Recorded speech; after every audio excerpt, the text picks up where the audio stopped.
His release clause isn't really one number, it depends who's buying. Right in the middle of the World Cup, on the 22nd of June 2026, Julián Álvarez came out and said it himself.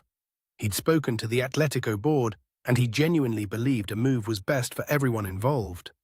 Atlético's response since then has been ice cold, a flat refusal to even discuss it with Barcelona, at any price, because as far as the club's concerned, he knew exactly what he was signing and exactly what that release clause said. Banners went up around the Maya de Honda training ground, Julián fuera, his number 19, crossed right out. Then jeers at the Metropolitano, in a game he wasn't even picked for. Then it stopped being about feelings and got serious.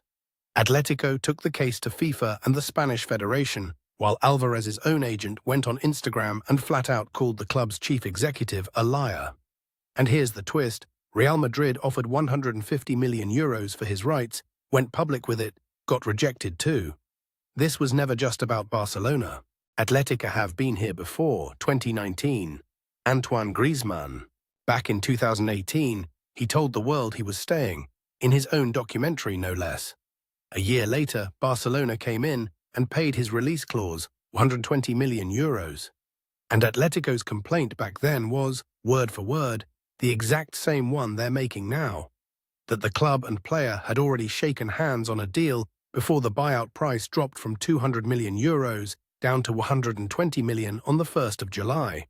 And then it all fell apart. He flopped at Camp Nou, came back on loan, and the permanent transfer eventually got done for just €20 million. Barcelona burned about €100 million on the whole saga. Two details tell you everything.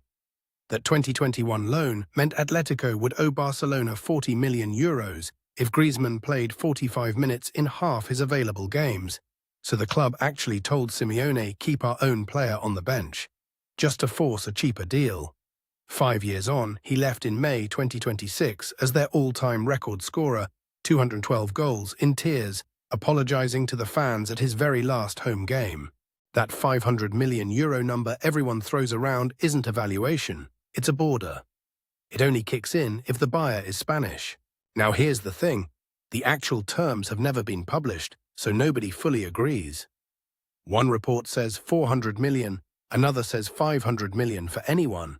A third says certain Champions League clubs could get him for around 150 million plus tax.